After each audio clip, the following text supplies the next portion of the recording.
মধ্যপ্রাচ্যের এক রহস্যময় শক্তির নাম ইরান।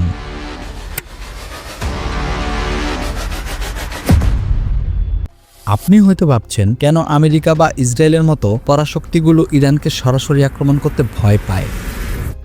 গত কয়েক দশক ধরে একের পর এক অর্থনৈতিক নিষেধাজ্ঞা, কূটনৈতিক চাপ এবং যুদ্ধের হুমকি সবকিছুকে বুড়ো আঙ্গুল দেখিয়ে দেশটি দাঁড়িয়ে আছে পাহাড়ের মতো। কিন্তু প্রশ্ন হলো, ইরান আসলে কতটা শক্তিশালী? আধুনিক প্রযুক্তির এই যুগে একটা দেশ কি আসলেই অপরাজেয়, নাকি ইরানকে হারানো শুধু সময়ের ব্যাপার? আজ আমরা পর্দার পেছনে সেই সত্যগুলো জানব। ইরানের শক্তির উৎস শুধু তাদের অস্ত্র নয়, বরং তাদের কিছু কৌশলগত অবস্থান। পয়েন্ট নাম্বার 1, প্রথমত ভৌগোলিক অবস্থান। ইরান মূলত একটি প্রাকৃতিক দুর্গ। এর চারপাশে বিশাল পর্বতমালা দিয়ে ঘেরা। কোনো দেশ যদি স্থলপথে ইরান দখল করতে চায়, তবে তাদের কয়েক লক্ষ সেনাকে ওই দুর্গম পাহাড়ে জীবন দিতে হবে। এটা অনেকটা আত্মহত্যা শামিল। পয়েন্ট নাম্বার 2, দ্বিতীয়ত তাদের প্রক্সি নেটওয়ার্ক। ইরানের সবচেয়ে বড় শক্তি তাদের দেশের বাইরে। লেবাননের হিজবুল্লাহ, ইয়েমেনের হুতি এবং ইরাক সিরিয়ার বিভিন্ন মিলিশিয়া গ্রুপ। ইরান সরাসরি যুদ্ধে না জড়িয়েও পুরো মধ্যপ্রাচ্যের নিয়ন্ত্রণ নিজের হাতে রাখতে পারে। পয়েন্ট নাম্বার 3, তৃতীয়ত তাদের মিসাইল ও ড্রোন প্রযুক্তি। নিষেধাজ্ঞা সত্ত্বেও তারা বিশ্বের অন্যতম সেরা মিসাইল প্রোগ্রাম তৈরি করেছে। তাদের হাইপারসনিক মিসাইলগুলো কয়েক মিনিটের মধ্যে হাজার মাইল দূরের লক্ষ্যবস্তুতে আঘাত হানতে সক্ষম।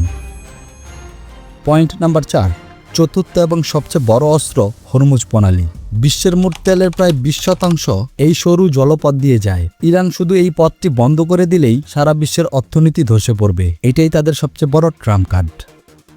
এখন আসা যাক সবচেয়ে বিতর্কিত প্রশ্নে, ইরানকে কি হারানো সম্ভব? সাময়িক ভাষায় বললে পৃথিবীর কোনো দেশেই শতভাগ অপরাজেয় নয়। তবে ইরানকে হারানো কেন অন্য দেশের জন্য দুঃস্বপ্ন? তার কিছু কারণ আছে।